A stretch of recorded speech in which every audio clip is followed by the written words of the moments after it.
السلام علیکم ورحمۃ اللہ وبرکاتہ۔ آج کے ہمارے بیان کا موضوع ہے فضائل حضرت سیدنا صدیق اکبر رضی اللہ تعالیٰ عنہ۔ اس سے پہلے آپ ہمارے چینل کو سبسکرائب کریں، بیل آئیکن کو پریس کریں، لائک اور شیئر کریں۔ نحمدہ ونصلی علی رسولہ الکریم، اما بعد فاعوذ باللہ من الشیطان الرجیم،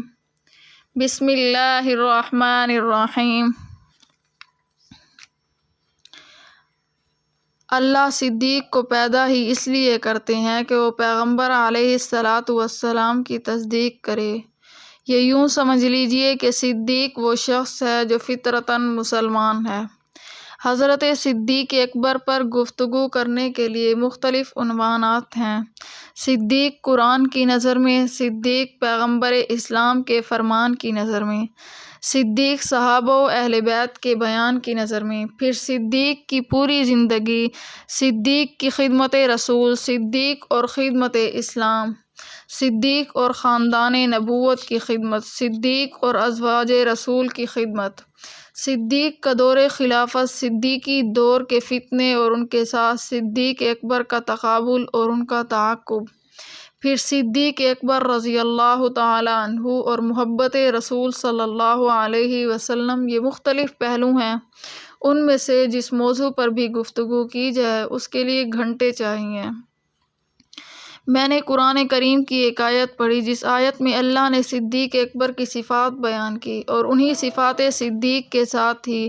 صدیق کی خدا نے 3 خباستیں بھی بیان کی ہیں۔ میں نے سورہ اللیل میں کچھ آیت کریمہ پڑھی ہیں، اس کے بعد سورہ والضحیٰ ہے۔ علماء نے لکھا ہے سورۃ اللیل میں فضائل صدیق ہیں، سورہ والضحیٰ میں فضائل پیغمبر علیہ الصلاۃ والسلام،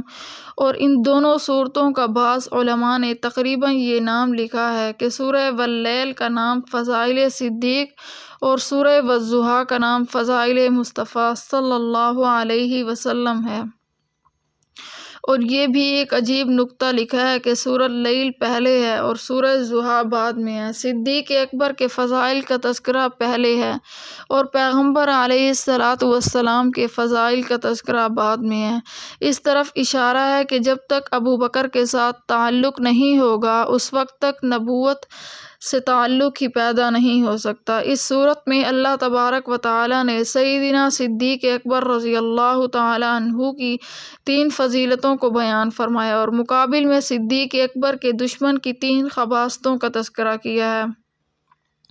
میں وہ 3 فضائل بھی آپ کے سامنے رکھتی ہوں اور صدیق اکبر کے دشمن کی 3 خباستیں بھی، پھر میں اور آپ اس بات کا موازنہ کریں کہ ہر آدمی سوچے کہ صدیقی صفات کیا ہیں اور صدیق کا دشمن اس دور میں کن خباستوں کا حامل ہے۔ صدیق اکبر کا وہ منفرد انسان ہونا جس کو اللہ تبارک و تعالیٰ نے کئی صفات اور خصوصیات کا حامل بنایا تھا۔ نبی اور صدیق میں صرف اتنا فرق ہے جیسے 2 لیمپ ہوں، ان میں سے ایک روشن ہو اور دوسرے میں ساری صلاحیتیں موجود ہیں۔ اس کے اندر جلنے کی صلاحیت بھی موجود ہے، اس کے اندر تیل بھی موجود ہے، صرف فرق اتنا ہے کہ آپ نے اس کو روشن کیا ہوا ہے۔ اس کی روشنی سے سارا علاقہ منور ہے۔ دوسرے لیمپ میں صلاحیتیں ساری موجود ہیں، صرف اس کو روشن کرنے کی دیر ہے، وہ بھی روشن ہو جائے گا۔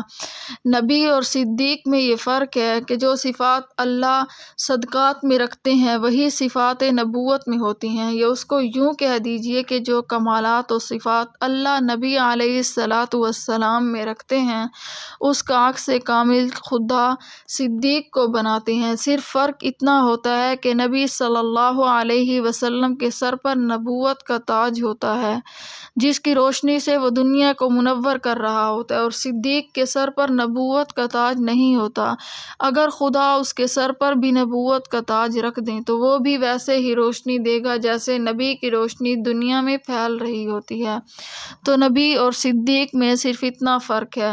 جیسے 2 بتیاں رکھی ہوئی ہوں، ایک سے روشنی ہو اور دوسری روشن نہ ہو، وہ صرف اس انتظار میں ہوتی ہے کہ اگر یہ بتی نہ ہو اس کی جگہ پر اس دوسری کی روشنی پھیلے گی۔ بعینہ اس بات بات کو سمجھ لیجئے کہ اللہ نے پیغمبر علیہ الصلاۃ والسلام کے ساتھ صدیق کا وہی ایک تعلق رکھا ہے کہ جب تک آمنہ کے در یتیم دنیا میں رہے، محبوب مصطفیٰ صلی اللہ علیہ وسلم کی کاوش اور محنت سے پوری دنیا میں دین پھیلتا رہا،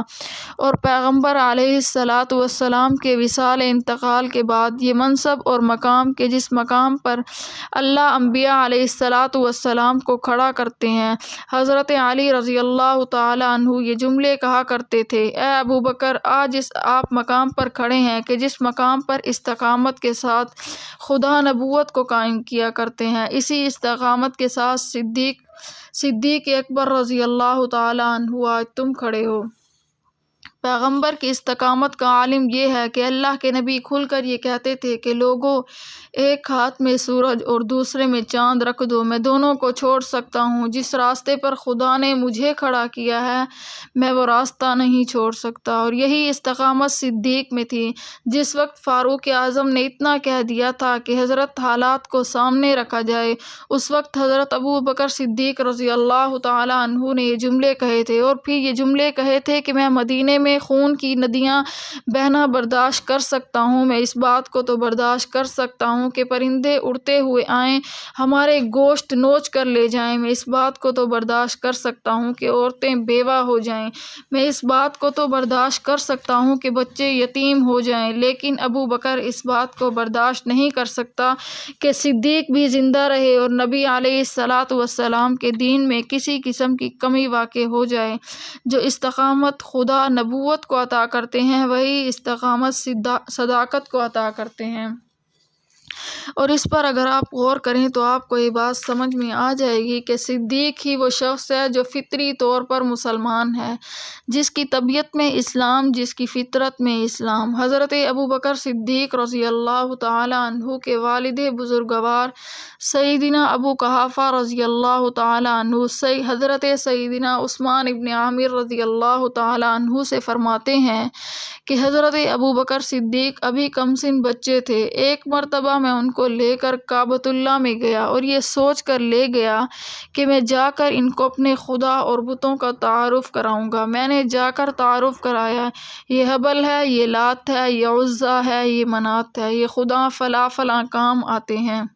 حضرت ابو بکر صدیق رضی اللہ تعالی عنہ کے ہاتھ میں ایک چھوٹا سا پتھر تھا، وہ پتھر لے کر کھڑے ہوئے تھے۔ سیدنا ابو قحافہ فرماتے ہیں، میں نے کہا بیٹے اس پتھر کو باہر پھینک دو۔ صدیق اکبر ابھی بچے تھے۔ بچوں کا ایک عجیب مزاج اور ان کی طبیعت ہوتی ہے، جس بات پر رک جائیں رک ہی جاتے ہیں۔ صدیق اکبر نے اس پتھر کو باہر پھینکا نہیں، میں نے کہا اس کو جیب میں ڈال دو۔ صدیق اکبر نے پتھر کو جیب میں ڈالنا چاہا، جیب چھوٹی تھی، پتھر بڑا تھا۔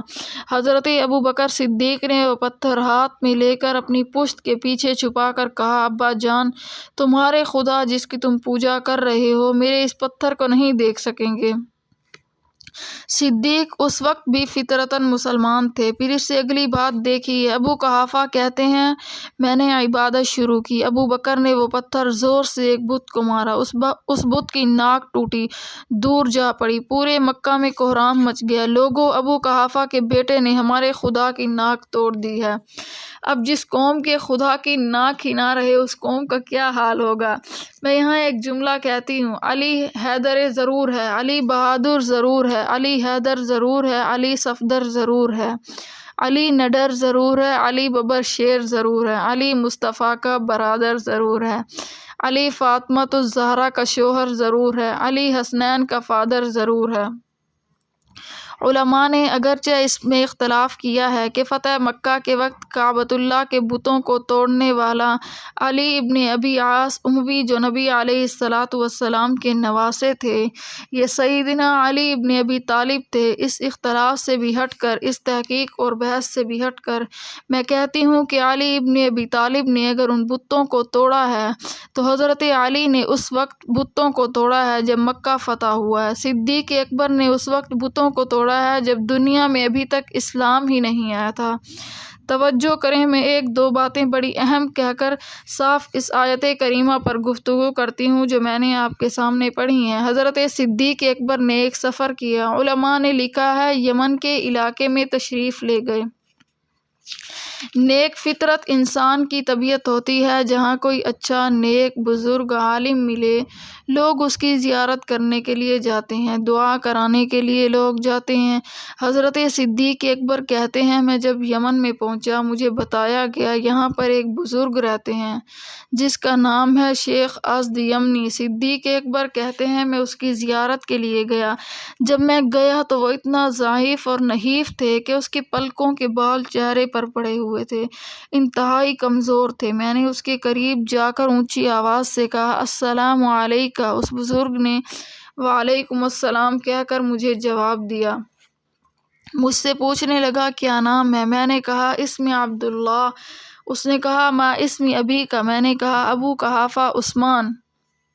صدیق اکبر کہتے ہیں پورا تعارف ہونے کے بعد اس نے کہا میرے قریب ہو جاؤ۔ صدیق اکبر کہتے ہیں کہ جب میں ذرا قریب ہوا اس نے اپنے بھووں کے بال اوپر کر کے دونوں آنکھیں کھول کر میرے چہرے کو دیکھا، اور دیکھنے کے بعد بے ساختہ اس کی آنکھوں سے آنسو آئے۔ آسمان کی طرف اس نے دیکھ کر کہا الحمدللہ۔ صدیق کہتے ہیں میں حیرت میں رہ گیا۔ میں نے کہا شیخ میں تجھے ملنے آیا ہوں، تو مجھے دیکھ کر الحمدللہ کہہ رہا ہے، کیا راز ہے، کیا بات ہے؟ اس نے کہا بیٹے میں عام آدمی نہیں ہوں، میں تورات کا عالم ہوں، انجیل کا حافظ ہوں، زبور میرے سینے میں ہے، آسمانی کتابوں کا خدا نے مجھے علم عطا کیا ہے۔ میری اس وقت کم عمر نہیں ہے، میں 390 سال کی عمر کا ہوں، 4 صدیاں مجھ پر بیتنے والی ہیں۔ میں نے اپنی آسمانی کتابوں میں پڑھا تھا آخری زمانے میں ایک پیغمبر آئے گا، اس نبی علیہ السلام کا نام محمد ہوگا، اس کے ابا کا نام عبداللہ ہوگا، اس کی اماں کا نام آمنہ ہوگا۔ اس پیغمبر علیہ السلام کے سر پر خدا نبوت کا تاج رکھیں گے۔ وہ پیغمبر علیہ السلام پوری کائنات کا ولی اور وارث بن کر آئے گا۔ پھر اس پیغمبر پر جو سب سے پہلے کلمہ پڑھے گا، جو سب سے پہلے اس کی تصدیق کرے گا، اس شخص کی کنیت ابو بکر ہوگی، اس کے لقب صدیق و عتیق ہوں گے، اس کا نام عبداللہ ہوگا، اس کے باپ کا نام ابو قحافہ عثمان ابن عامر ہوگا، اس کی ماں کا نام ام الخیر سلمہ بنت فخر ہوگا۔ اس بابا نے کہا ابو بکر جس وقت میں نے یہ آسمانی کتابوں میں پڑھا میں نے اللہ سے دعا مانگی اے اللہ میری عمر اتنی بڑھا دے کہ اس آخر الزمان محمد مصطفیٰ صلی اللہ علیہ وسلم کا دیدار کروں، اور اگر وہ نبی میرے حصے میں نہیں کم از کم محمد مصطفیٰ صلی اللہ علیہ وسلم کے اس پہلے یار ابو بکر کا دیدار تو کر لوں۔ کہا صدیق اکبر کتنا خوش نصیب ہوں، آج خدا نے میری دعا پوری کی ہے، تو میرے پاس آیا ہے۔ میں اس بڑھاپے کی حالت میں چل کر تجھ تک نہیں آ سکتا تھا، تجھ کو خدا میرے پاس لائے ہیں، میں آج تیرا دیدار کر رہا ہوں۔ یہ کہنے کے بعد صدیق اکبر کہتے ہیں کہ اس کی آنکھوں سے آنسو کی لڑیاں جاری ہو گئی، اور مجھے کہتا تھا کہ ابو بکر تجھے مبارک ہو، آخر الزمان پیغمبر علیہ السلام اب نبوت کا دعویٰ کریں گے، جب تو جائے گا اس پیغمبر علیہ السلام پر کلمہ پڑھنا، اور صدیق اکبر اس پیغمبر کو میرا سلام دے کر کہہ دینا آقا مدنی صلی اللہ علیہ وسلم یمن کا 390 سالہ بوڑھا شخص شیخ ازد یمنی کہتا تھا محبوب میں تجھے تو نہیں دیکھ سکا، تیرے صدیق کو دیکھ کر میں تیری نبوت کا یقین کر چکا ہوں۔ وہ بوڑھا کہتا ہے تیرے صدیق کو دیکھ کر پیغمبر علیہ السلام تیری نبوت کا یقین کیا ہے، اور آج کا چوڑا کافر نبی علیہ السلام صدیق اکبر کو روزے میں اکٹھے دیکھ کر بھی یقین نہیں کرتا۔ حضرت صدیق اکبر کہتے ہیں کہ اس بابا کی عجیب کیفیت تھی، آنکھوں میں آنسو تھے، اور مجھے کہتا تھا صدیق اکبر اس وقت تیرا کیا حال ہوگا جب تو اپنے محبوب محمد مصطفیٰ صلی اللہ علیہ وسلم کو لے کر اکیلا چلے گا۔ صدیق اس وقت تیرا کیا حال ہوگا جس وقت 6000 کی بلند پہاڑی پر اس پیغمبر صلی اللہ علیہ وسلم کو تو کندھے پر بٹھا کر لے جائے گا۔ صدیق اس وقت تیرا کیا حال ہوگا جب تو اور تیرے نبی محمد مصطفیٰ صلی اللہ علیہ وسلم غار میں ہوں گے۔ صدیق تیرا کیا حال ہوگا جب تو اس محبوب کے ساتھ تنہا ہوگا، اور اس پیغمبر علیہ السلام کو اپنی گود میں ایسے لے کر بیٹھے گا جیسے رحل میں قرآن رکھا ہوا ہو۔ صدیق اکبر میں تجھے نصیحت کرتا ہوں، جان دینی پڑے دے دینا، مال دینا پڑے تو دے دینا، وطن دینا پڑے تو دے دینا،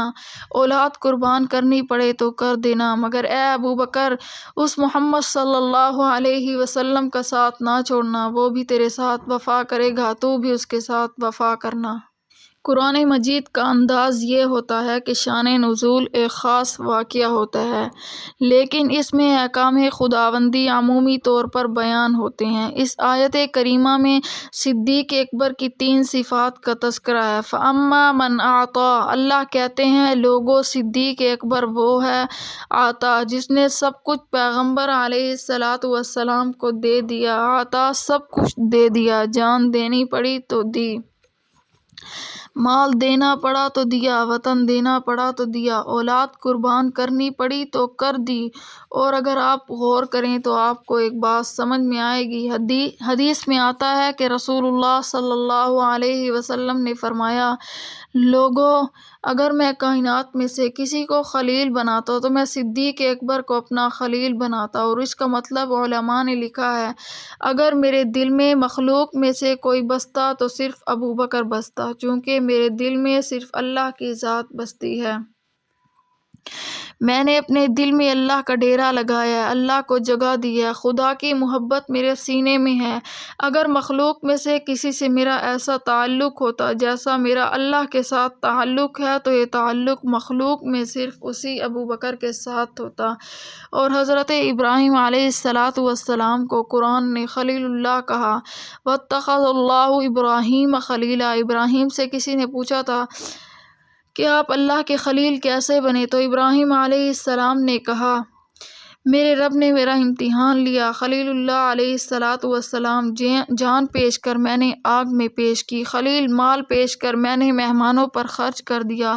خلیل وطن پیش کر میں نے گھر بار چھوڑ کر ہجرت کر لی۔ اللہ نے کہا، خلیل اپنی اولاد پیش کر میں نے اپنے بچے کو چھری کے نیچے دے دیا۔ جب ان تمام امتحانوں میں پاس ہوا تو اللہ نے مجھے اپنا خلیل بنا لیا۔ ذرا دیکھیے تو صحیح، ابراہیم علیہ السلام اللہ کے خلیل ہیں، اور پوری جماعت صحابہ کرام رضوان اللہ علیہم اجمعین میں سے ابو بکر مصطفیٰ صلی اللہ علیہ وسلم کے خلیل ہیں۔ ایک خدا کا خلیل اور ایک مصطفیٰ کا خلیل ہے۔ خدا نے اپنے یار کا امتحان لیا، مصطفیٰ نے اپنے یار کا امتحان لیا۔ خدا نے ابراہیم کو کہا، مصطفیٰ نے صدیق کو کہا، یہ میری امت میں سب سے زیادہ رحم کرنے والا ہے۔ خدا نے ابراہیم کو کہا، وَاذْكُرْ فِي الْكِتَابِ إِبْرَاهِيمَ إِنَّهُ كَانَ صِدِّيقًا نَبِيًّا، خدا نے ابراہیم کو صدیق کہا، مصطفیٰ نے ابو بکر کو صدیق کہا۔ اب آپ ذرا اس بات پر غور کریں، ایک خدا کا صدیق ہے، ایک مصطفیٰ کا صدیق ہے، ایک اللہ کا خلیل، ایک رسول اللہ کا خلیل۔ یہ 2 خلیل ہیں۔ خدا اپنے یار کا امتحان لیتا ہے، مصطفیٰ صلی اللہ علیہ وسلم اپنے یار کا امتحان لیتا ہے۔ اللہ نے کہا، خلیل جان پیش کر، کہا نار میں حاضر ہوں۔ رسول اللہ صلی اللہ علیہ وسلم نے کہا، صدیق جان پیش کر، کہا غار میں حاضر ہے۔ جہاں ابراہیم علیہ السلام نے جان دی وہاں نار ہے، جہاں صدیق اکبر نے جان دی اس کا نام غار ہے۔ نار کا تذکرہ بھی قرآن میں ہے تو غار کا تذکرہ بھی قرآن میں ہے۔ پھر آپ اگر اس پر غور کریں تو بات سمجھ میں آ جائے گی۔ جہاں ابراہیم خلیل اللہ گئے ہیں، اکیلے گئے ہیں، اللہ کا میرے اور آپ کی طرح کوئی جسم نہیں ہے، اکیلے گئے ہیں، کوئی جسم نہیں، خدا ساتھ گئے ہیں۔ جہاں صدیق اکبر گئے ہیں، محبوب کو ساتھ لے کر گئے ہیں۔ جہاں خلیل اللہ گئے ہیں، باہر امتحان ہے، اندر یا نار کونی بردن و سلاما علی ابراہیم، آگ ٹھنڈی ہو گئی۔ جہاں صدیق اکبر گئے ہیں، باہر بھی امتحان ہے، اندر بھی آزمائش، اور اندر کالا موذی سانپ موجود ہے۔ جہاں ابراہیم خلیل اللہ گئے ہیں، اس نار کا تذکرہ تو قرآن میں ہے، مگر اس چیخ کا دنیا میں کوئی وجود نہیں ہے۔ جہاں ابو بکر صدیق گئے ہیں، غار کے ذرے میں بھی ابو بکر صدیق کی محبت کی گواہیاں پیش کرتے ہیں۔ جہاں ابراہیم خلیل اللہ گئے ہیں، وہ نار تو ضرور ہے، اس کا تذکرہ قرآن میں آیا، مگر ابراہیم نے اللہ کی ذات کے جلوے نہیں دیکھے۔ جہاں ابو بکر صدیق گئے ہیں، پیغمبر کو 3 دن اور رات تک گود میں یوں لٹایا ہے جیسے رحل پہ قرآن کا نسخہ کھلا رکھا ہوا ہو۔ آپ کا یار غار کائنات میں اکیلا یار ہے جس کو یار غار کہا جاتا ہے۔ آپ اگر اس پر غور کریں، علماء نے لکھا ہے جس رات حضور صلی اللہ علیہ وسلم نے ہجرت فرمائی تو رسول اللہ صلی اللہ علیہ وسلم نے حضرت علی رضی اللہ تعالی عنہ کو اپنے بستر پر سلایا، صدیق اکبر کو بلا کر ساتھ لے کر گئے۔ ایک سیکنڈ کے لیے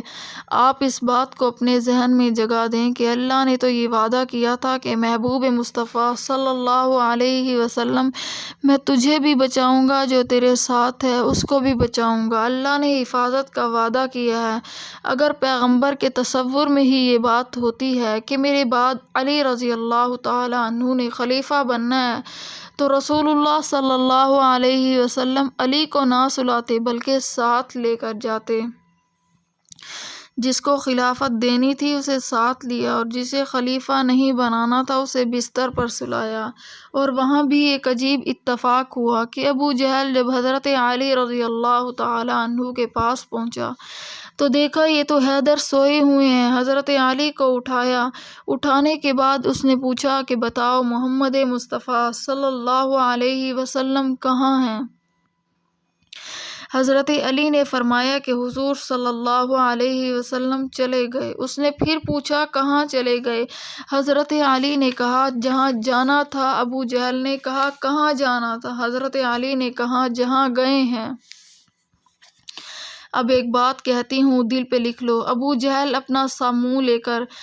کہتا ہے کہ محمد صلی اللہ علیہ وسلم نے نوجوانوں کی یہ جو جماعت تیار کی ہے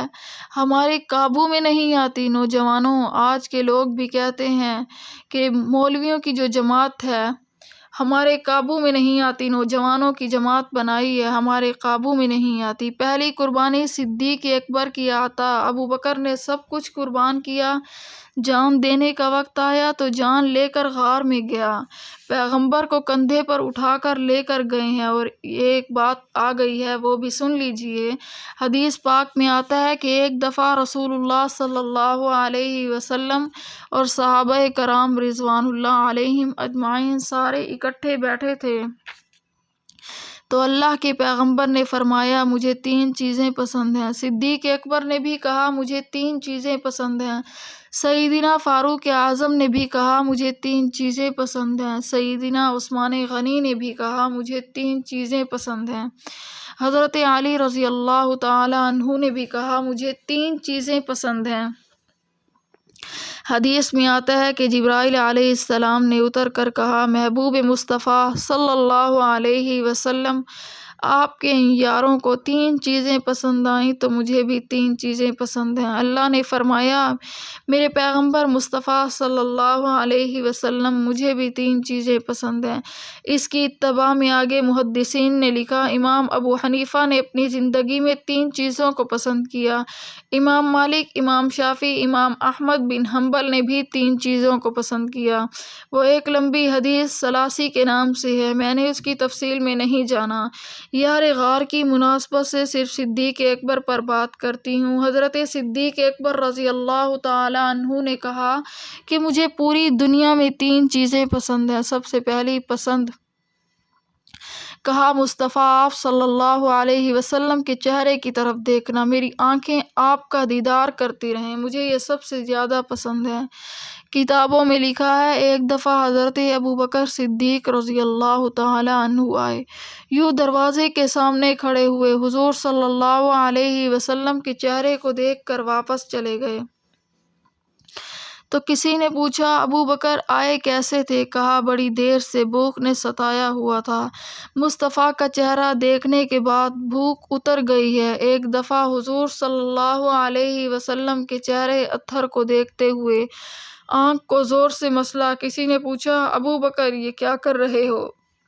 کہا آنکھوں کو سزا دے رہا ہوں کہ پیغمبر مصطفیٰ کے چہرے کو دیکھتے ہوئے یہ جھپکی کیوں ہے، اس لیے اس کو سزا دیتا ہوں کہ مصطفیٰ صلی اللہ علیہ وسلم کو دیکھتے ہوئے تجھ میں طاقت کیسے پیدا ہوئی ہے کہ تو جھپک رہی ہے۔ صدیق کی سب سے پہلی پسند میری دید ہے، پیغمبر مصطفیٰ صلی اللہ علیہ وسلم تیرا دیدار ہو۔ اس پر توجہ کیجیے۔ اگر رسول اللہ صلی اللہ علیہ وسلم کعبۃ اللہ میں تھے تو سارے صحابہ کرام رضوان اللہ علیہم اجمعین دیکھتے ہیں کہ حضور صلی اللہ علیہ وسلم مسجد نبوی میں تھے تو سارے صحابہ کرام رضوان اللہ علیہم اجمعین دیکھتے ہیں، لیکن ابو بکر کی منشا تھی کہ اکیلا میں دیکھوں اور کوئی نہ دیکھے۔ اللہ نے بھی کہا اگر یار کو تنہا دیکھنا ہے تو یار کو لے کر غار میں تنہا چل۔ صدیق اکبر جب لے کر چلے اور پہاڑ پر چڑھنے کا وقت آیا تو سواری تلاش کر رہے تھے۔ ابو جہل کو انہوں نے بتایا کہ جس کو تم تلاش کرنا چاہتے ہو اوپر اس کے قدم ہی نہیں جاتے، چونکہ وہ رسول اللہ صلی اللہ علیہ وسلم کے متلاشی تھے، کہاں اوپر تو ابو بکر کے قدم جا رہے ہیں۔ ابو جہل نے اس وقت ایک جملہ کہا، اس نے کہا اگر محمد صلی اللہ علیہ وسلم تک پہنچنا ہے تو ابو بکر کے قدموں پر چلو۔ اس نے کہا جہاں ابو بکر ہیں وہیں محمد ہوں گے۔ پھر میں کہہ دوں ابو جہل بہت بڑا کافر تھا، لیکن اس کو یہ یقین تھا کہ نبی و صدیق جدا نہیں ہو سکتے۔ آج کا بدبخت ابو جہل کا پیروکار نبی علیہ السلام اور صدیق اکبر کو اکٹھا سویا دیکھ کر بھی یقین نہیں رکھتا۔ علماء نے اس پر ایک عجیب نکتہ لکھا ہے جس وقت غار کے اندر جانے کا وقت آیا، ثانی اثنین اذ ہما فی الغار، وہ کونے سے ایک دوسرا جو اپنے ساتھی سے کہہ رہا ہے لا تحزن ان اللہ معنا، اس میں ہر شخص دوسرا ہے۔ نبی و صدیق کے دوسرے ہیں، صدیق نبوت کا دوسرا ہے، لیکن علماء نے اس پر تحقیق یہ لکھی ہے کہ یہاں ثانی اثنین سے مراد آقا مصطفیٰ صلی اللہ علیہ وسلم کی ذات گرامی ہے۔ اللہ پیغمبر علیہ السلام سے کہہ رہے ہیں کہ محمد صلی اللہ علیہ وسلم اس وقت دوسرے تھے جو دو غار میں گئے، اس لیے کہ ہر مقام پر صدیق دوسرے نمبر پر رہے ہیں، مگر جب غار میں اندر جانے کا وقت آیا ہے تو صدیق اکبر پہلے گئے ہیں، رسول اللہ صلی اللہ علیہ وسلم بعد میں گئے ہیں۔ صدیق پہلے گئے ہیں اور پہلے جا کر صدیق نے غار کی صفائی کی اور صفائی کر کے پیغمبر علیہ السلام کو بلایا، اور اس غار میں بہت سارے سوراخ تھے۔ صدیق اکبر نے ان سوراخوں کو اپنی پگڑی کے کپڑے سے بند کیا، ایک سوراخ باقی رہ گیا، کپڑا ختم ہو گیا، وہاں صدیق اکبر نے اپنا پاؤں دے دیا، اس سوراخ سے ایک کالا سانپ آیا، اس نے آ کر ڈس لیا۔ اوے کالے ڈسا کیوں ہے؟ اس کالے نے بھی کہہ دیا کہ ڈسا اس لیے ہے کہ رسول اللہ صلی اللہ علیہ وسلم و صدیق اکبر کو اکٹھا دیکھ کر برداشت نہیں کر سکتا۔ ایک کالے نے وہاں اکٹھے دیکھ کر برداشت نہیں کیا، دوسرا کالا آج مزار میں اکٹھا دیکھ کر برداشت نہیں کرتا۔ اور ہوا کیا، کالا ادھر سے آیا تو صدیق اکبر کپڑا دے چکے تھے، غار کا سوراخ بند ہے، دوسری طرف سے آتا ہے راستہ بند ہے، تیسری طرف سے آتا ہے راستہ بند ہے، اس طرف سے آتا ہے تو راستہ بند ہے۔ ارے کالے کہاں جانا چاہتے ہو؟ کہا اندر جانا چاہتا ہوں۔ جاتا کیوں نہیں؟ کہا راستہ بند ہے۔ اشارہ کر کے بتایا گیا جہاں نبی و صدیق اکٹھے ہوں وہاں قیامت تک موذیوں کے داخلے بند ہیں۔ نبی اور صدیق غار میں اکٹھے تو موذی کا داخلہ بند، نبی اور صدیق مزار میں اکٹھے تو موذی کا داخلہ بند۔ پھر ایک جملہ کہتی ہوں، توجہ کیجیے گا، موذی ایران کا ہو تب بھی داخلہ بند، اگر ہندوستان کا ہو تب بھی داخلہ بند۔ میں عرض یہ کر رہی تھی کہ حضور صلی اللہ علیہ وسلم کو سب صحابہ دیکھتے تھے، صدیق چاہتے تھے کہ میں اکیلا دیکھوں اور کوئی نہ دیکھے، اور جب صدیق نبی کو لے کر غار میں گئے تو صدیق اکبر نے سوچا کہ اب رسول اللہ صلی اللہ علیہ وسلم کو سامنے بیٹھ کر دیکھتا ہوں تو نظر میری پہاڑ پر بھی جائے گی، اس جالے پر بھی جائے گی جو مکڑی نے تنا ہے، یہ سب چیزیں مجھے نظر آئیں گی، اور تمنا تھی کہ صرف میری دید پیغمبر علیہ السلام کے چہرے پر جائے اور کہیں نہ جائے۔ اللہ نے طریقہ سکھایا کہ صدیق اکبر جھولی پھیلا، پیغمبر علیہ السلام کے سر کو اپنی جھولی میں رکھ۔ علماء لکھتے ہیں صدیق اکبر نے محبوب مصطفیٰ صلی اللہ علیہ وسلم کو اپنی گود میں یوں لٹایا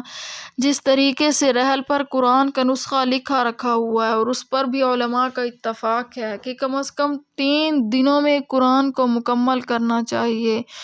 ایک وہ قرآن ہے جو الحمد سے والناس تک 30 پاروں کی شکل میں اور آپ کی الماریوں میں رکھا ہوا ہے۔ ایک وہ قرآن ہے جو قرآن عملی شکل ہے، جو اماں عائشہ صدیقہ کے حجرے میں ہے۔ 30 پاروں کی شکل میں جو قرآن ہے اسے پوری دنیا نے پڑھا ہے، لیکن اس عملی قرآن کو صرف پڑھا ہے تو ابوبکر صدیق نے پڑھا ہے، اور یوں پڑھا ہے کہ اکیلے صدیق اکبر نے گود پھیلا کر محبوب مصطفیٰ صلی اللہ علیہ وسلم کا سر اپنی گود میں رکھ کر اللہ نے بھی کہہ دیا ہوگا، صدیق پڑھ ورتل القرآن ترتیلا، آہستہ آہستہ پڑھ اور اس انداز سے پڑھ کہ یہ مقام اور کسی کو حاصل نہ ہوگا۔ علماء نے لکھا ہے کہ اس انداز سے ابوبکر صدیق رضی اللہ تعالی عنہ 3 دن اور رات تک محبوب مصطفیٰ صلی اللہ علیہ وسلم کے چہرے کو دیکھتے رہے۔ کسی عاشق نے بھی کہا ہوگا کہ مصطفیٰ کی قربانی کا پھر ایک منظر بڑا عجیب ہے۔ جب اس انداز سے پیغمبر مصطفیٰ صلی اللہ علیہ وسلم کو دیکھ رہے تھے تو اللہ نے کہا تیری آنکھ کی قیمت لگا دیتا ہوں۔ کالے نے ڈسا تو آنسو بن کر آنکھوں میں آئے۔ صدیق اکبر نے سر پر ہاتھ مار کر پگڑی اتار کر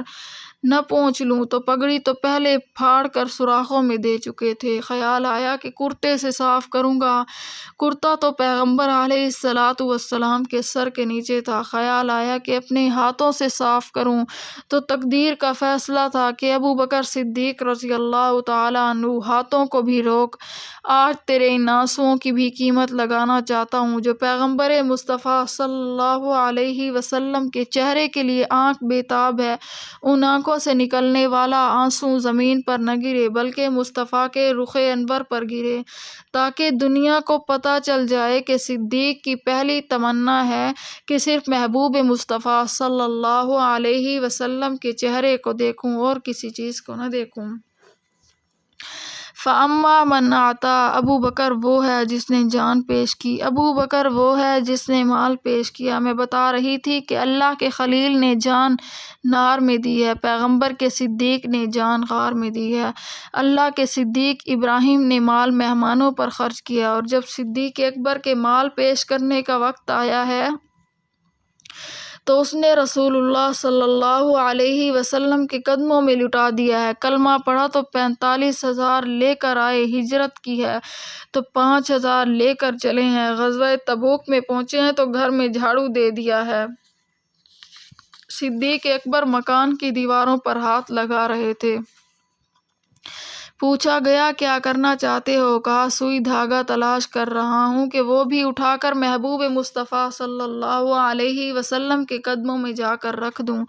چنانچہ صدیق اکبر نے بھی وہ بھی اٹھا کر نبوت کے قدموں میں رکھ دیا، یہاں تک کہ جو جسم پر کپڑے پہنے ہوئے تھے وہ کپڑے بھی اتار دیے، ٹاٹ اور بوریوں کا لباس پہن کر آیا۔ جب رسول اللہ صلی اللہ علیہ وسلم کے سامنے آئے، اللہ کے پیغمبر نے یوں نہیں کہا صدیق تیرا مال تھوڑا کیوں ہے، عمر تو زیادہ کیوں لے آیا ہے؟ عمر کے پاس مال بہت زیادہ تھا، صدیق کے پاس جو کچھ تھا نبوت کے قدموں میں لا کر رکھ دیا۔ اللہ کے پیغمبر نے پوچھا، مصطفیٰ صلی اللہ علیہ وسلم کے پوچھنے کا انداز ہی بدل گیا۔ رسول اللہ صلی اللہ علیہ وسلم نے فرمایا صدیق کتنا مال لائے اور کتنا چھوڑ آئے ہو؟ کہا محبوب مصطفیٰ صلی اللہ علیہ وسلم، اللہ اور رسول اللہ صلی اللہ علیہ وسلم کی محبت چھوڑ کر آیا ہوں، جو کچھ تھا اٹھا کر آپ کے قدموں میں لا کر رکھ دیا ہے۔ اس وقت آسمانوں سے جبرائیل علیہ السلام اتر کر آئے اور سلام کیا۔ جبرائیل حضور علیہ الصلاۃ والسلام نے فرمایا جبرائیل تو نے یہ ٹاٹ اور بوریوں کا لباس کیوں پہنا ہوا ہے؟ کہا محبوب مصطفیٰ صلی اللہ علیہ وسلم مجھے نہ دیکھیں، ذرا آسمان کی طرف نگاہ اٹھائیں۔ رسول اللہ صلی اللہ علیہ وسلم نے دیکھا تو 70,000 فرشتے اس لباس میں ملبوس تھے۔ رسول اللہ صلی اللہ علیہ وسلم نے فرمایا کہ یہ کیا منظر ہے؟ کہا صدیق کی ادا خدا کو اتنی پسند آئی ہے کہ اللہ نے قانون بنایا ہے کہ جب تک ابو بکر کے وجود پر یہ لباس رہے سارے فرشتے اسی لباس میں ملبوس ہو جائیں۔ صدیق اکبر نے وہ ٹاٹ اور بوریوں کا جو لباس پہنا ہوا تھا اس پر جبرائیل علیہ السلام نے کہا، محبوب مصطفیٰ صلی اللہ علیہ وسلم، اللہ تعالیٰ کہتے ہیں کہ میرے محبوب کو کہو کہ اپنے یار کو میرا سلام کہہ دے۔ دیکھیں، جبرائیل علیہ السلام چاہتے تو براہ راست ابوبکر صدیق کو ہی کہہ دیتے، لیکن راستہ بنایا رسول اللہ صلی اللہ علیہ وسلم کو۔ کیوں؟ اس لیے کہ صدیق سب کچھ آقا کی محبت میں دے رہا تھا، اسی لیے کہا اس محبوب مصطفیٰ صلی اللہ علیہ وسلم کو کہو، محبوب تو اپنے یار صدیق اکبر کو میرا سلام کہے۔ علماء اس بات کو جانتے ہیں کہ یا صدیق کو خدا کے سلام آئے ہیں یا صدیقہ کو خدا کے سلام آئے ہیں، یا اس باپ کے حصے میں اللہ کے سلام آئے یا اس بیٹی عائشہ صدیقہ کے حصے میں اللہ کے سلام آئے ہیں۔ اور پھر غور کریں کہ جس وقت سلام پیش کیے گئے اللہ نے فرمایا، محبوب مصطفیٰ صلی اللہ علیہ وسلم اپنے یار ابوبکر سے کہیں کہ صدیق اکبر اب جس حال میں بیٹھے ہو اللہ کہتا ہے کیا تو مجھ سے راضی ہے؟ اس وقت حال یہ ہے کہ صدیق اکبر ٹاٹ اور بوریوں کا لباس پہنے ہوئے ہیں۔ ایک ہی اللہ کہہ کر میں تجھ سے راضی ہوں، یہ تو خدا نے سب صحابہ کو کہا ہے کہ اکیلا ابوبکر ہے جس سے خدا نے پوچھا تو مجھ سے راضی ہے۔ صدیق اکبر کہتے ہیں، آقا انعامدار مدنی مصطفیٰ صلی اللہ علیہ وسلم جبرائیل کو کہہ دیں رب کو میرا سلام کہہ کر یوں بھی کہہ دے کہ اے اللہ، ابوبکر کہتا ہے کم آزمایا ہے، اگر اور امتحان لینا ہے تو لے لے۔ ابوبکر پھر بھی حاضر ہے، اللہ کے یار کا بھی امتحان، نبی کے یار کا بھی امتحان ہے۔ خلیل کا امتحان جان پیش کر، صدیق کا امتحان جان پیش کر۔ خلیل کا امتحان مال پیش کر، صدیق کا بھی امتحان مال پیش کر۔ خلیل کا امتحان تھا وطن پیش کر، وہ بابل چھوڑ کر مکہ ہے۔ صدیق کا امتحان وطن پیش کر، یہ مکہ چھوڑ کر مدینہ آئے۔ جب اللہ کے خلیل آئے بیوی بچے ساتھ لے کر آئے، جب صدیق اکبر آئے تو بیوی بچوں کو چھوڑ کر پیغمبر علیہ السلام کو ساتھ لے کر آئے۔ خلیل اللہ جہاں پہنچے ہیں کعبہ تعمیر کیا، صدیق اکبر جہاں پہنچے ہیں مسجد نبوی تعمیر کی۔ جہاں خلیل اللہ پہنچے ہیں اس زمین کی قیمت ادا نہیں کی گئی، جہاں صدیق اکبر پہنچے ہیں اس زمین کی قیمت خود ابوبکر صدیق نے ادا کی ہے۔ جہاں کعبہ بنا ہے بڑی عظمت کی جگہ ہے، بڑی فضیلت اور تقدس کی جگہ ہے، لیکن مسلمانوں جو زمین مسجد کے لیے صدیق اکبر نے لے کر دی ہے، پیغمبر مصطفیٰ صلی اللہ علیہ وسلم نے اس کی عظمت کو بیان کرتے ہوئے فرمایا، ما بین بیتی و منبری روضۃ من ریاض الجنہ، یہ جنت کا ٹکڑا ہے۔ صدیق کے متعلق جنتی ہونے کا شک کرنے والوں، کبھی اتنا سوچو کہ صدیق وہ ہے جس نے اپنے ہاتھوں سے جنت خرید کر قیامت تک کے مسلمانوں کے لیے اس کو وقف کر دیا۔ خلیل اولاد پیش کر اس نے اسماعیل کو پیش کر دیا۔ صدیق اولاد پیش کر، صدیق نے عائشہ صدیقہ نبی کے قدموں میں پیش کر دی۔ اور علماء جانتے ہیں کہ حضرت اسماعیل کی قربانی کے وقت عمر جو کتابوں میں لکھی ہے وہ 7 سال سے 11 سال کے درمیان لکھی ہے، اور اگر آپ 7 اور 11 کا درمیان نکالیں تو 9 بنتا ہے۔ اور اماں عائشہ صدیقہ جب رسول اللہ صلی اللہ علیہ وسلم کے نکاح میں آئی تو عمر 9 سال بنتی ہے۔ جس وقت حق مہر دینے کی باری آئی تو رسول اللہ صلی اللہ علیہ وسلم نے پوچھا کہ ابو بکر حق مہر کتنا ہے؟ تو صدیق اکبر رضی اللہ تعالیٰ عنہ نے کہا، محبوب مصطفیٰ صلی اللہ علیہ وسلم، میں نے حق مہر کا مطالبہ تو نہیں کیا، میں چاہتا ہوں کہ بیٹی بھی میری ہے اور حق مہر بھی اس کو آپ صلی اللہ علیہ وسلم کی طرف سے میں خود ادا کروں۔ سیدنا صدیق اکبر نے ایک اس بیٹی کی قربانی دی اور دوسری اسماء بنت ابی بکر کی قربانی دی۔ یہ سیدنا صدیق اکبر کی بڑی بیٹی تھی۔ جس وقت ابو جہل ہجرت کی رات تلاش کرتے ہوئے صدیق اکبر کے دروازے پر آیا، دروازہ اس نے کھٹکھٹایا، اسماء بنت ابو بکر باہر نکلی۔ ابو جہل نے پوچھا، محمد مصطفیٰ صلی اللہ علیہ وسلم کہاں ہیں؟ ابو بکر کہاں ہیں؟ صدیق اکبر کی بیٹی نے ایک عجیب جملہ کہا، مجھے پتہ پتہ ہے بتاتی نہیں۔ ابو جہل کہنے لگا صاف کہہ دے پتہ ہی نہیں ہے۔ اسما نے کہا میں تقیہ باز کی بیٹی نہیں، صدیق کی بچی ہوں۔ کل کو دنیا کیا کہے گی کہ صدیق کی بیٹی جھوٹ بولتی تھی۔ باپ کی عزت پر حرف آتا ہے۔ میری ماؤں بہنوں بیٹیوں، میں تم سے کہتی ہوں کہ زندگی گزارنے کا سلیقہ صدیق کی بیٹی سے سیکھو۔ اگر صدیق کی بیٹیوں کا اسوہ حسنہ اپنایا جائے تو نہ عورت کو کوئی پریشانی ہوگی نہ مرد کو کوئی پریشانی ہوگی۔ ابو جہل بدبخت نے کھینچ کر حضرت اسما رضی اللہ تعالی عنہا کے چہرے پر تھپڑ مارا اور حضرت اسما رضی اللہ تعالی عنہا دھڑم سے نیچے زمین پر جا گری۔ نوک دار پتھر پیشانی پر لگا، خون کا فوارہ نکل آیا۔ چہرے پر پتھر لگنے کی وجہ سے پورا چہرہ سیاہ ہو گیا،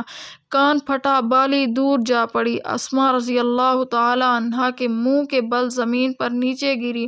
ہونٹ پھٹ گیا، دانت ٹوٹا، زمین پر جا گرا۔ اتنا زوردار اس تھپڑ کی آواز تھی کہ لوگ محلے کے باہر نکل آئے۔ دیکھا حضرت اسما رضی اللہ تعالی عنہا زمین پر تڑپ رہی ہے، اوپر ابو جہل کھڑا ہے۔ محلے والوں نے دھکے دے کر ابو جہل کو ہٹایا۔ حضرت اسما رضی اللہ تعالی عنہ کو اٹھا کر گھر بھیجا کہ یہ بچی گھر جا کے واویلا نہیں کرتی بلکہ گھر میں جاتے ساتھ ہی سب سے پہلے اپنے زخموں کی مرہم پٹی کرنے کے بعد فوراً کھانا تیار کیا کہ نبی و صدیق غار میں انتظار کر رہے ہوں گے۔ صدیق بھی نبی کی خدمت میں وقف ہے، صدیق کی بیٹی کھانا پہنچانے کے لیے وقف ہے، صدیق کا بیٹا بکریوں کا دودھ پہنچانے کے لیے وقف ہے، صدیق کا غلام حالات بتانے کے لیے وقف ہے۔ صدیق کا سارا گھرانہ پیغمبر کے قدموں پہ جانثاری پیش کر رہا ہے۔ اور جس وقت یہ اسما بنت ابو بکر رضی اللہ تعالی عنہ کھانا تیار کر کے 6000 فٹ کی بلند پہاڑی پر چڑھ کر جاتی ہے، جب غار کے اندر جاتی ہے تو دسترخوان پر جا کر کھانا رکھتی ہے۔ کتابوں میں لکھا ہے کہ اس وقت حضرت اسما بنت ابو بکر رضی اللہ تعالی عنہ کی کیفیت یہ تھی کہ اس نے اپنا منہ چھپا رکھا تھا تاکہ حضور کی نظر میرے زخموں پر نہ پڑے۔ منہ چھپایا ہوا ہے، پیشانی پہ پٹی بندھی ہوئی ہے، خون نکل رہا ہے۔ رسول اللہ صلی اللہ علیہ وسلم کی نظر پڑی، چونکہ وہ پیغمبر مصطفیٰ کی نگاہ تھی، نبی صلی اللہ علیہ وسلم کی نظر تھی۔ رسول اللہ صلی اللہ علیہ وسلم نے دیکھ کر فرمایا اسما بیٹی یہ کیا بات ہے؟ اسما رضی اللہ تعالی عنہا نے سر جھکا لیا۔ کتابوں میں آتا ہے کہ رسول اللہ صلی اللہ علیہ وسلم نے ابو بکر صدیق کی طرف دیکھا، صدیق اکبر نے بھی آنکھیں جھکا لی کہ محبوب مصطفیٰ صلی اللہ علیہ وسلم کہیں دیکھ کر شرمسار نہ ہو جائیں۔ رسول اللہ صلی اللہ علیہ وسلم نے فرمایا صدیق اپنی بیٹی اسما سے پوچھ بتاتی کیوں نہیں؟ صدیق نے کہا بیٹی اسما بتاؤ، محبوب مصطفیٰ صلی اللہ علیہ وسلم نے پوچھا ہے۔ آج نہیں بتاؤ گی تو پھر کب بتاؤ گی؟ اسما نے کہا ابا جان میں بتاؤں، یہ چہرہ کھول کر دکھاؤں؟ اور جب چہرہ کھولا تو مصطفیٰ صلی اللہ علیہ وسلم کی آنکھوں میں آنسو بھر آئے، پورا چہرہ سیاہ تھا، کان پھٹا ہوا ہے، خون آ رہا ہے، ہونٹ پھٹے ہوئے ہیں، عجیب کیفیت ہے۔ بیٹی کیا ہوا ہے؟ اسما نے واقعہ بتایا کہ ابو جہل آیا تھا، راز پوچھنا چاہتا تھا۔ محبوب مصطفیٰ صلی اللہ علیہ وسلم میں نے راز نہیں بتایا، اس نے تھپڑ مارا ہے، میں نیچے زمین پر جا گری، نیچے پتھر پڑا تھا، منہ کے بل زمین پر گری، یہ ہونٹ پھٹ گیا، دانت ٹوٹ گیا ہے۔ کتابوں میں آتا ہے کہ رحمت للعالمین مصطفیٰ صلی اللہ علیہ وسلم کی آنکھوں میں آنسو تھے۔ پیغمبر مصطفیٰ کی زبان پر یہ جملے تھے رحم اللہ علیک یا ابو بکر، صدیق خدا تیرے حال پر رحم کرے۔ ابو بکر، محمد مصطفیٰ صلی اللہ علیہ وسلم تیری کن کن وفاؤں کو یاد کرے۔ صدیق اکبر تو نے وفا کی انتہا کر دی، غار میں تو وفا کر رہا ہے، گھر میں تیرا خاندان وفا کر رہا ہے۔ رسول اللہ صلی اللہ علیہ وسلم نے فرمایا صدیق اب مجھے تیرا وہ جملہ یاد آتا ہے کہ جب میں تیرے پاس آیا تھا میں نے کہا میں نے اور آپ نے ایک سفر پر چلنا ہے، ان بچوں کو ہٹا، میں نے اکیلے بیٹھ کر تجھ سے بات کرنی ہے۔ اس وقت تو نے کہا تھا مصطفیٰ صلی اللہ علیہ وسلم، یہ میرا خاندان، پیغمبر مصطفیٰ صلی اللہ علیہ وسلم تیرا خاندان ہے۔ جو بات میرے سینے میں راز رہے گی وہ اسما کے سینے میں بھی راز رہے گی۔ یہ پیغمبر کے یار صدیق اکبر کا امتحان ہے، ایک مصطفیٰ صلی اللہ علیہ وسلم کے دوست صدیق کا امتحان ہے، ایک خدا کے دوست خلیل اللہ کا امتحان ہے۔ ان کو نتیجے میں کیا ملا؟ خدا نے اپنے یار کے سارے امتحان لینے کے بعد جو نتیجہ دیا اس کو دیکھیں، پھر توجہ کریں، اس میں بھی ایک عجیب اتفاق ہے۔ اللہ فرماتے ہیں وَإِذِ ابْتَلَىٰ إِبْرَاهِيمَ رَبُّهُ بِكَلِمَاتٍ فَأَتَمَّهُنَّ قَالَ إِنِّي جَاعِلُكَ لِلنَّاسِ إِمَامًا۔ خلیل، نتیجے میں تجھے امامت دیتا ہوں۔ پیغمبر نے بھی آخری وقت میں کہا صدیق، میں تجھے بھی نتیجے میں امامت دیتا ہوں۔ میں محمد صلی اللہ علیہ وسلم فیصلہ کرتا ہوں کہ صدیق اکبر کے ہوتے ہوئے میرے پیغمبر کے مصلح کا وارث کوئی نہیں بن سکتا۔ ایک روایت میں آتا ہے کہ فاروق اعظم مصلح پر چلے گئے تھے، نماز پڑھانا شروع کر دی تھی۔ رسول اللہ صلی اللہ علیہ وسلم نے پیغام بھیجا کہ ابو بکر کی آمد کا انتظار کرو جب تک صدیق اکبر مصلح پر نہ آئے۔ محمد مصطفیٰ صلی اللہ علیہ وسلم کے مصلح پر کوئی نماز نہیں پڑھا سکتا۔ ایک اور عجیب بات بتاؤں کہ ابراہیم علیہ السلام کا جو دشمن تھا اس کا نام کیا تھا؟ نمرود۔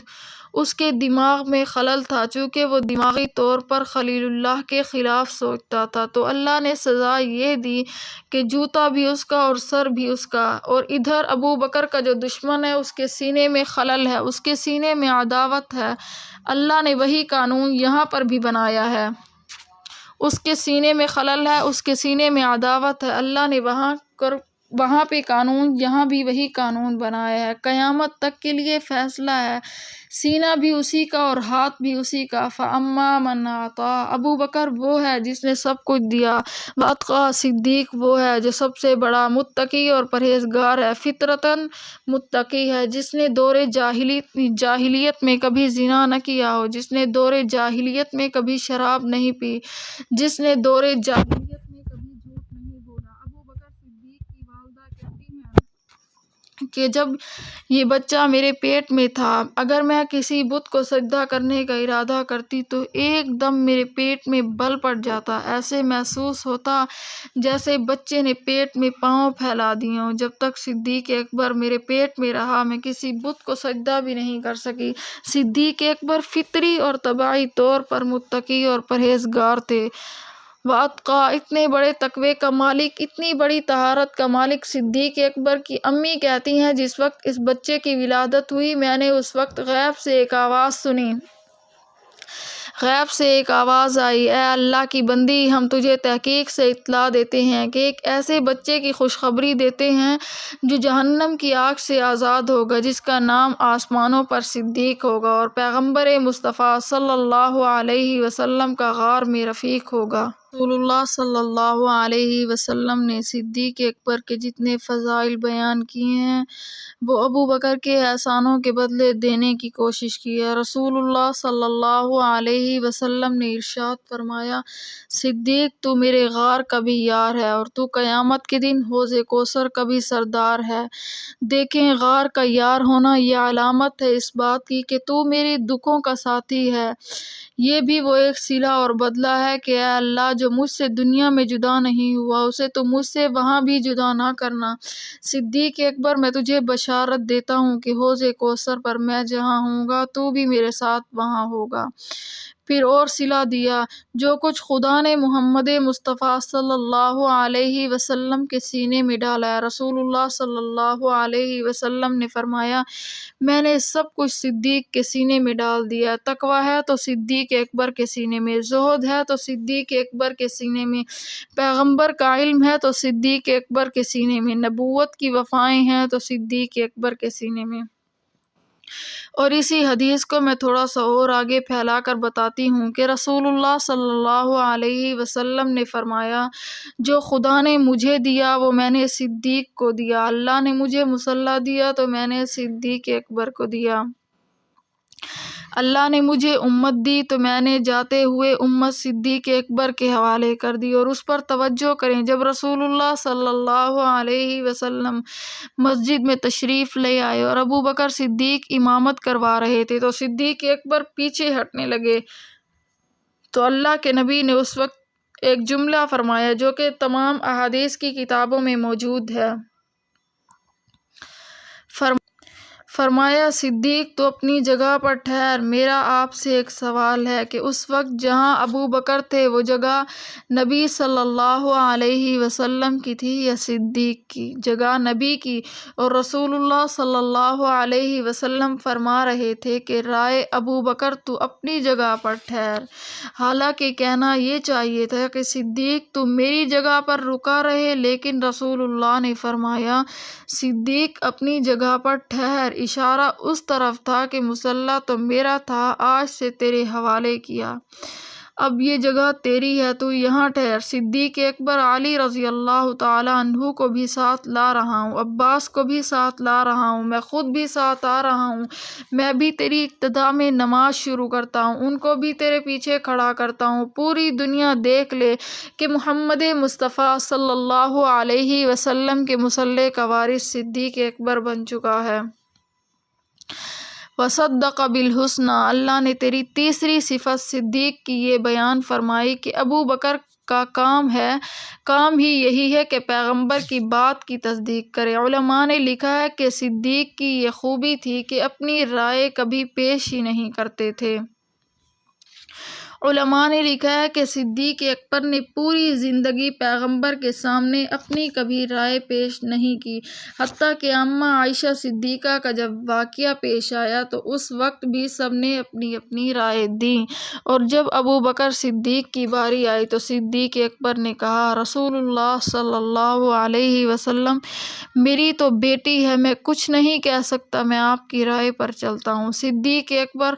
مصطفیٰ صلی اللہ علیہ وسلم کے چہرے نبوت کو دیکھتے تھے تو کہ محبوب کی کیا رائے ہے، اسی لیے رسول اللہ صلی اللہ علیہ وسلم نے آخری وقت میں یہ جملہ فرمایا کہ اے اللہ، سب کے احسان کے بدلے دے چکا ہوں، صدیق اکبر کے احسان کے بدلے تو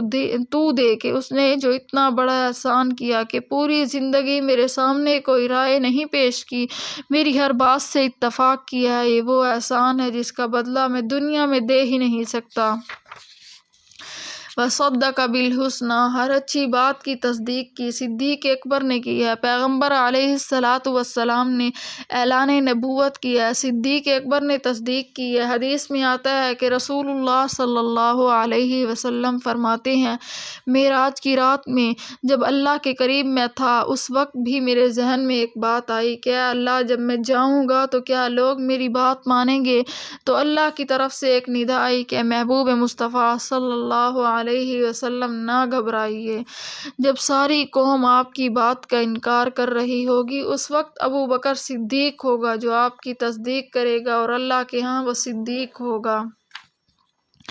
فَأَمَّا مَنْ أَعْطَىٰ وَاتَّقَىٰ وَصَدَّقَ بِالْحُسْنَىٰ، سب سے زیادہ دینے والا، سب سے زیادہ تقویٰ کرنے والا، سب سے زیادہ پیغمبر علیہ السلام کی تصدیق کرنے والا وہ صدیق اکبر ہے، اور جس میں یہ تینوں صفتیں ہوں۔ خدا کہتا ہے فَسَنُيَسِّرُهُ لِلْيُسْرَىٰ، مجھے رب کا فیصلہ یہ ہے کہ میں اس کے لیے جنت کا راستہ آسان کر دیتا ہوں، اور جنت کا ایسا راستہ آسان ہوا ہے کہ حضور نے فرمایا، لوگوں، کل قیامت کے دن جنت کے 8 دروازے اکیلے ابو بکر صدیق کے لیے کھلیں گے، ہر دروازے سے آواز آئے گی کہ صدیق اکبر تو میری طرف سے جنت میں داخل ہو۔ ایک آخری اور اہم بات جو کہنا چاہتی ہوں وہ یہ ہے کہ لفظ ابو بکر رسول اللہ صلی اللہ علیہ وسلم نے ہی ابو بکر کو کہا تھا۔ حدیث میں آتا ہے کہ رسول اللہ صلی اللہ علیہ وسلم نے فرمایا، ابو بکر اس لیے ابو بکر ہے کہ اسلام لانے میں اس نے پہل کی ہے۔ آپ غور کریں، با کاف را، عربی زبان میں یہ 3 حرف جہاں پر مل جائیں بکر اس کا معنی ہوتا ہے پہل، آغاز و ابتدا، شروع کسی چیز کا۔ وائل اور ابوا کا معنی ہر جگہ پہ باپ نہیں ہوتا بلکہ بعض دفعہ نسبت کی وجہ سے بھی یہ لفظ استعمال ہوتا ہے، جیسے سیدنا علی ابن ابی طالب زمین پر سوئے ہوئے تھے، رسول اللہ صلی اللہ علیہ وسلم نے فرمایا، قم یا ابو تراب، اٹھ مٹی پر سونے والے۔ تو ابو کا نام یہاں باپ پر نہیں بلکہ والا آیا ہے، صاحب ہے۔ آپ ابو بکر کے نام پر بھی غور کریں اور آقا مدنی مصطفیٰ صلی اللہ علیہ وسلم کے نام پر بھی غور کریں۔ صدیق اور مصطفیٰ کے نام میں یہ مطابقت ہے کہ رسول اللہ صلی اللہ علیہ وسلم کا نام محمد ہے، اس کا معنی ہے تعریفوں والا۔ یہ نام دشمن کی زبان پر آئے تب بھی تعریف ہوگی، جو دشمن نہ مانے، لیکن لفظ محمد مصطفیٰ صلی اللہ علیہ وسلم زبان پر آئے تعریف خود بخود ہو جاتی ہے۔ ایسے دوسرا نام ابو بکر ہے جس نام میں صدیق اکبر کی پوری زندگی ہے کہ بکر کا معنی پہل، ابتدا، شروع، آغاز، اوائل،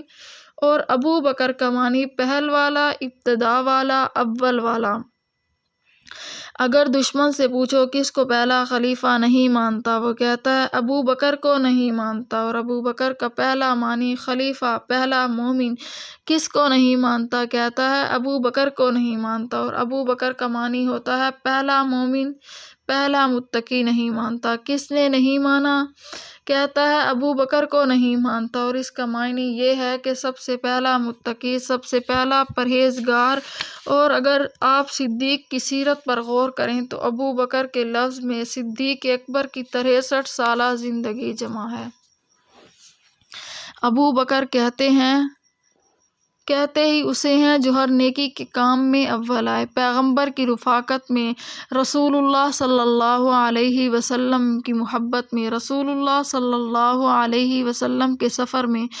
رسول اللہ صلی اللہ علیہ وسلم کے حضر میں سب سے پہلے آیا ہوا، اسے ابو بکر کہتے ہیں۔ اسی لیے علماء نے لکھا ہے، آقا کا بچپن کا ساتھی سب سے پہلا ابو بکر، نبی صلی اللہ علیہ وسلم کی جوانی کا ساتھی سب سے پہلا ابو بکر، نبوت کا لڑکپن کا ساتھی سب سے پہلا ابو بکر، پیغمبر مصطفیٰ صلی اللہ علیہ وسلم کے ساتھ بچپن میں سفر کرنے والا سب سے پہلا ابو بکر، پیغمبر علیہ السلام کے ساتھ تجارت کرنے والا سب سے پہلا ابو بکر، حتیٰ کہ اماں خدیجۃ الکبریٰ رضی اللہ تعالی عنہا کے ساتھ جب آقا کریم صلی اللہ علیہ وسلم کا نکاح ہوا، اس برات کے ساتھ جانے والا سب سے پہلا ابو بکر، نبوت کا ساتھ دینے والا سب سے پہلا ابو بکر، رسول اللہ صلی اللہ علیہ وسلم کی آمد کا خواب دیکھنے والا سب سے پہلا ابو بکر، نبوت کی آمد کی بشارت پانے والا سب سے پہلا ابو بکر، شیخ اسد یمنی کو ملنے والا سب سے پہلا ابو بکر، پیغمبر کی بشارت پانے والا سب سے پہلا ابو بکر، حتیٰ کہ جس کی ولادت کے وقت غیب سے آواز آئی سب سے پہلا ابو بکر، پیغمبر کے کہنے پر بغیر تصدیق کے کلمہ پڑھنے والا سب سے پہلا ابو بکر، نبوت کی تصدیق کرنے والا سب سے پہلا ابو بکر، نبوت کی تائید کرنے والا سب سے پہلا ابو بکر، نبوت کا ساتھ دینے والا سب سے پہلا ابو بکر، نبوت کے ساتھ چلنے والا سب سے پہلا ابو بکر، مسلمانوں کلمہ پڑھنے کے بعد 45,000 نقد کیش لے کر نبوت کے قدموں میں رکھنے والا سب سے پہلا ابو بکر، شب ہجرت 5,000 نقد لے کر چلنے والا سب سے پہلا ابو بکر، جس نے 2 اونٹنیاں پہلے تیار کر رکھی تھی سب سے پہلا ابو بکر، جس کا خاندان رسول اللہ صلی اللہ علیہ وسلم کے قدموں پر قربان قربان سب سے پہلا ابو بکر، جس کی بیٹی نے نبی علیہ السلام کی محبت میں مار کھائی سب سے پہلا ابو بکر، جس نے رسول اللہ صلی اللہ علیہ وسلم کی محبت میں کالے موذی کے ڈنگ برداشت کیے ہیں سب سے پہلا ابو بکر، قرآن نے جس کو ثانی اثنین کہا سب سے پہلا ابو بکر، قرآن جس کو لا تحزن ان اللہ معنا کہتا ہے سب سے پہلا ابو بکر، قرآن جس کو الذی جاءوا بالصدق وصدق بہ کہتا ہے سب سے پہلا ابو بکر، جن کو قرآن اولئک ھم المتقون کہتا ہے سب سے پہلا ابو بکر، قرآن جس کو فاما من اعطی واتقی وصدق بالحسنی کا مصداق بناتا ہے سب سے پہلا ابو بکر، جس کی فضیلت میں قرآن کی سورہ والعصر اتری ہے سب سے پہلا ابو بکر، جس کی فضیلت میں قرآن کی 13 آیتیں اتری ہیں سب سے پہلا ابو بکر، جو پیغمبر علیہ السلام کو ساتھ لے کر چلے ہیں سب سے پہلا ابو بکر، جو غاروں میں پہلے گیا ہے سب سے پہلا ابو بکر، جس نے گود میں نبوت کو لٹایا ہے سب سے پہلا ابو بکر، جو غار سے پہلے باہر نکلا ہے سب سے پہلا ابو بکر، جس نے سراقہ بن مالک کو دیکھ کر پیغمبر علیہ السلام کو اطلاع دی ہے سب سے پہلا ابو بکر، جو پیغمبر کے ساتھ معبد کی جھونپڑی پر پہنچا سب سے پہلا ابو بکر، جو سب سے پہلے نبوت کے ساتھ قباء کے مقام پر پہنچا ہے سب سے پہلا ابو بکر،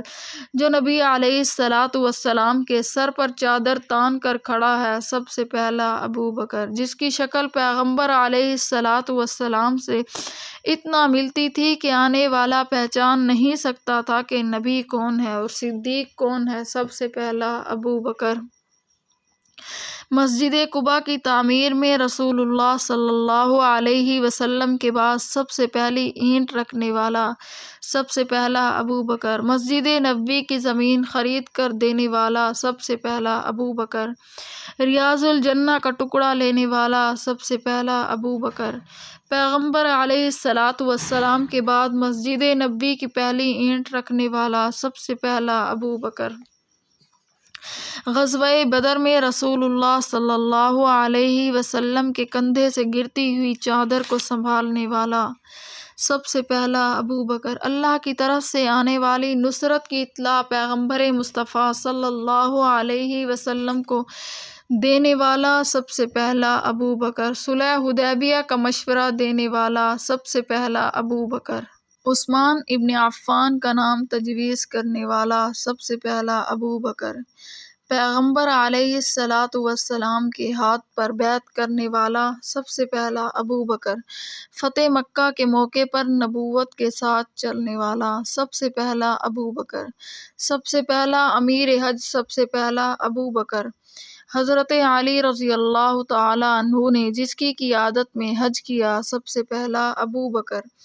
علی کے نکاح کا پہلا گواہ سب سے پہلا ابو بکر، غزوہ تبوک کے موقع پر پورے گھر کا سامان لا کر مصطفیٰ صلی اللہ علیہ وسلم کے قدموں میں رکھنے والا سب سے پہلا ابو بکر، جس نے ٹاٹ اور بوریے کا لباس پہنا ہے سب سے پہلا ابو بکر، جس کی طرف خدا کے سلام آئے ہیں سب سے پہلا ابو بکر، جو سب سے پہلے اسلامی خطبہ دیتا ہے سب سے پہلا ابو بکر، جو ہجرت کی رات نبی صلی اللہ علیہ وسلم کو لے کر چلتا ہے سب سے پہلا ابو بکر، جو شب وصال میں نبی صلی اللہ علیہ وسلم کا مصلی سنبھالتا ہے سب سے پہلا ابو بکر، نبی صلی اللہ علیہ وسلم نے اپنے ہاتھوں سے جس کو مصلی عطا کیا سب سے پہلا ابو بکر، پیغمبر کی زندگی میں جس نے 17 نمازوں کی امامت کروائی ہے سب سے پہلا ابو بکر، پیغمبر علیہ السلام کے وصال کے بعد صحابہ کرام نے جس پر اجماع کیا ہے سب سے پہلا ابو بکر، پیغمبر کے وصال کی تصدیق کر کے صحابہ کے ایمان کو جس نے سنبھالا ہے سب سے پہلے ابو بکر، جس نے حضور کے چہرہ انور کی پیشانی پہ بوسے دے وہ سب سے پہلا ابو بکر جس نے مصطفیٰ صلی اللہ علیہ وسلم کے بعد لشکر اسامہ کو روانہ کیا، سب سے پہلا ابو بکر جس نے منکرین ختم نبوت کا قلعہ کما کیا ہے، سب سے پہلا ابو بکر جس شخص نے پیغمبر علیہ الصلاۃ والسلام کی زندگی میں بھی اور پیغمبر علیہ الصلاۃ والسلام کے بعد سب سے پہلے جہاد کا اعلان کیا، سب سے پہلا ابو بکر جس نے فاروق اعظم کو سنبھالا ہے، سب سے پہلا ابو بکر جس کے ہاتھوں سے حیدر کرار نے تلوار لے کر کہا تھا کہ منکرین زکوٰۃ کی میں گردنیں قلم کرنا چاہتا ہوں، آپ مصلی پر تشریف رکھیے، سب سے پہلا ابو بکر جس کی گردنوں علی نے جس کے ہاتھ پہ بیعت کی ہے، سب سے پہلا ابو بکر سیدہ فاطمہ الزہرا کے جنازے کی امامت کروانے والا،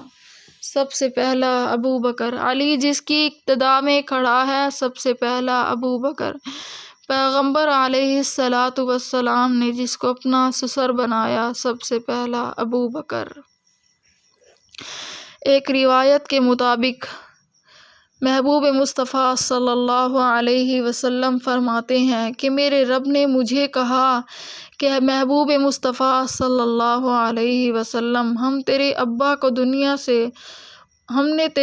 کو دنیا سے اٹھا لیا تھا تو نے اپنے والد کی شکل نہیں دیکھی، ابو بکر کو ابا کہہ کر اپنے سینے کو ٹھنڈا کر لے، سب سے پہلا ابو بکر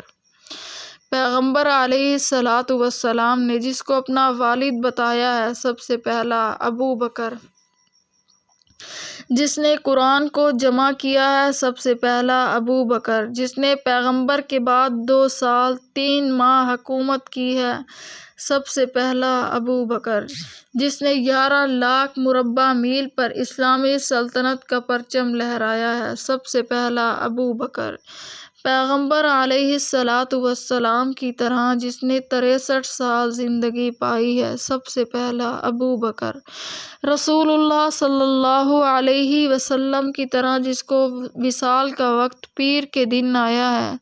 سب سے پہلا ابو بکر جس پر وہی کیفیت جو آقا نامدار مدنی مصطفیٰ صلی اللہ علیہ وسلم پر کیفیت طاری تھی، بخار کا حملہ ہوتا ہے، سب سے پہلا ابو بکر جس کا وصال کے وقت اسی گود میں سر تھا جہاں پیغمبر علیہ الصلاۃ والسلام کا سر تھا، سب سے پہلا ابو بکر جس کی جدائی پر آسمان و زمین رویا، سب سے پہلا ابو بکر صحابہ کہتے ہیں نبوت کی طرح صدیق کی جدائی پر پورے مدینے میں اندھیرا چھا گیا، سب سے پہلا ابو بکر جس کی میت کو حیدر کرار نے روضہ اطہر کے سامنے رکھ کر کہا تھا، آقا مصطفیٰ صلی اللہ علیہ وسلم غلام حاضر ہے، اجازت ہو تو اندر دفن کریں ورنہ جنت البقیع میں لے جائیں، دروازہ کھلتا ہے تالا ٹوٹتا ہے، حجرے سے آواز آتی ہے، مصطفیٰ صلی اللہ علیہ وسلم اپنے یار کی انتظار میں بے قرار ہیں، یہ اتنی لمبی جدائی برداشت نہیں ہو سکتی جس کو اندر حجرے میں اجازت ملی ہے، سب سے پہلا ابو بکر جو پیغمبر علیہ الصلاۃ والسلام کے حجرے میں سب سے پہلے دفن ہوا، سب سے پہلا ابو بکر حضور علیہ الصلاۃ والسلام نے فرمایا، کل قیامت کے دن سب سے پہلے میں اٹھوں گا، پھر میرے بعد جو سب سے پہلے اٹھے گا وہ سب سے پہلا ابو بکر جو حوض کوثر پر پہلے آئے گا، سب سے پہلا ابو بکر رسول اللہ صلی اللہ علیہ وسلم نے فرمایا، میں اپنے ہاتھوں سے پہلا پیالہ جس کو دوں گا، سب سے پہلا ابو بکر جو میری امت میں سب سے پہلے جو جنت کی طرف جائے گا، سب سے پہلا ابو بکر جو محبوب کو دیکھے بغیر بے چین و بے قرار رہتے تھے، سب سے پہلا ابو بکر جو شمع نبوت پہ پروانہ وار قربان ہونا اپنے لیے فخر محسوس کرتے تھے، سب سے پہلا ابو بکر جو اسلام میں داخل ہوئے تو ہزاروں لے کر آئے اور دنیا سے جانے لگے تو ایک کوڑی بھی پاس نہ تھی، سب سے پہلا ابو بکر جو بے ہوشی سے ہوش میں آتے ہی اپنی تکلیف بھول کر دیدار یار کے متمنی ہوئے، سب سے پہلا ابو بکر جو حضور کے پہلو بپہلو رہے اور انتشار کا عزم تک نہ کیا، سب سے پہلا ابو بکر جو انکار زکوٰۃ پر جہاد کے لیے تیار ہو گئے، سب سے پہلا ابو بکر، جو ہر قول و فعل میں محبوب مصطفیٰ صلی اللہ علیہ وسلم کی سنت پر اتباع کرنا اپنا فریضہ جانتے تھے، سب سے پہلا ابو بکر، جو درس گاہ نبوی کے پہلے طالب علم بنے، سب سے پہلا ابو بکر، جو سیدہ فاطمہ الزہرا رضی اللہ تعالی عنہا کے نکاح کے وقت گواہ اول بنے، سب سے پہلا ابو بکر، جو ہر موقع پر محبوب مصطفیٰ صلی اللہ علیہ وسلم کو اللہ کے دین کے لیے چندہ دیا کرتے تھے، سب سے پہلا ابو بکر، جنہوں نے اپنے پرانے کپڑے کفن کے لیے مناسب سمجھے، سب سے پہلا ابو بکر، جنہوں نے نئے کپڑے مجاہدین اسلام کے لیے بہتر تصور کیے، سب سے پہلا ابو بکر، جنہوں نے بیت المال سے کفایت کرنے کی مقدار سے زیادہ خرچ نہ کیا، سب سے پہلا ابو بکر، جنہوں نے اپنے عہد خلافت میں یادگار رسول اللہ صلی اللہ علیہ وسلم سمجھ کر بنائے مسجد میں تجدید نہ کی، سب سے پہلا ابو بکر، جنہوں نے لشکر اسامہ بھیجنے میں ذرا بھر تامل نہ کیا، سب سے پہلا ابو بکر، جنہوں نے فتنہ ارتداد کا ڈٹ کر مقابلہ کیا، سب سے پہلا ابو بکر،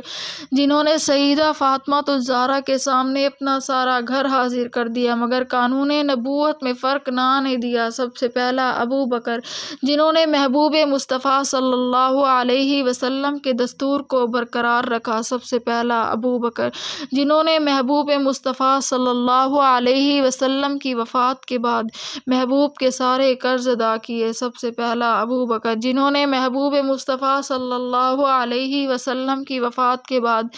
ثابت قدمی کا ثبوت دیا، سب سے پہلا ابو بکر، جنہوں نے محبوب مصطفیٰ صلی اللہ علیہ وسلم کی وفات کے بعد خطبہ دیا تھا اور لوگوں کی پریشانیوں میں تخفیف ہوئی تھی، سب سے پہلا ابو بکر، جنہوں نے محبوب مصطفیٰ صلی اللہ علیہ وسلم کے وصال کے بعد خطبہ دے کر اللہ کی توحید کا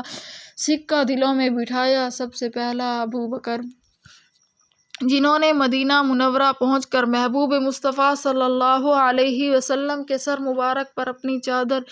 تان لی تاکہ آقا مصطفیٰ صلی اللہ علیہ وسلم اور غلام کے درمیان فرق واضح ہو سکے، سب سے پہلا ابو بکر، جس نے میدان بدر میں محبوب مصطفیٰ صلی اللہ علیہ وسلم کو سجدے میں آہوازاری کرتے ہوئے دیکھ کر تسلی دی تھی، سب سے پہلا ابو بکر، جس نے غزوہ بدر میں محبوب مصطفیٰ صلی اللہ علیہ وسلم پر پہرہ داری کا حق ادا کیا، سب سے پہلا ابو بکر، جس نے محبوب کے حکم سے سیدہ فاطمہ الزہرا کے لیے شادی کے کپڑے اور سامان خرید کر محبوب مصطفیٰ کی خدمت میں پیش کرنے والا، سب سے پہلا ابو بکر، جس نے شادی کا تذکرہ کیا اور محبوب مصطفیٰ صلی اللہ علیہ وسلم نے سیدہ فاطمہ کا نکاح فرما دیا، سب سے پہلا ابو بکر، جس نے سیدنا علی بن ابی طالب رضی اللہ تعالی عنہ کو ساتھ لے کر مصطفیٰ صلی اللہ علیہ وسلم کے سامنے سیدہ فاطمہ رضی اللہ تعالی عنہا کے متعلق خطبہ دیا، سب سے پہلا ابو بکر، جس نے فاروق اعظم کے ساتھ سیدنا علی کو ترویج سیدنا فاطمہ پر آمادہ کیا، سب سے پہلا ابو بکر، جس نے مال و جان، عزت و آبرو سب کچھ محبوب کے قدموں میں نثار کر دیا، سب سے پہلا ابو بکر، جس نے 9 سال کی پیاری بچی کو محبوب مصطفیٰ صلی اللہ علیہ وسلم کے عقد میں دے کر اجر عظیم حاصل کیا، سب سے پہلا ابو بکر، جس نے سعد بن ربیعہ کی شہادت کے بعد اس کی چھوٹی سی بچی کو اپنے سینے سے لگایا، سب سے پہلا ابو بکر، جس نے محبوب کے معجزات کی تصدیق کے صلے میں صدیق کا لقب پایا، سب سے پہلا ابو بکر، جس نے اپنا سرمایہ قربان کر کے مظلوم بلال کو محبوب مصطفیٰ سے ملا دیا، سب سے پہلا ابو بکر، جس نے حضور کی اجازت سے خطبہ دینے کی جرأت کی، سب سے پہلا ابو بکر، جس نے مخالفین کے مظالم برداشت کیے، سب سے پہلا ابو بکر، جس نے اسود عنسی اور مسلمہ کذاب جیسے جھوٹے نبیوں سے قتال کر کے مسئلہ ختم نبوت کو قیامت تک کے لیے تابندہ بنا دیا، سب سے پہلا ابو بکر، جن کا دستور العمل محبوب مصطفیٰ صلی اللہ علیہ وسلم کی سنت پر عمل کرنا تھا اور بس، سب سے پہلا ابو بکر، جس کا فرزند کفار کی حالات کی جاسوسی کر کے رحمت کائنات مصطفیٰ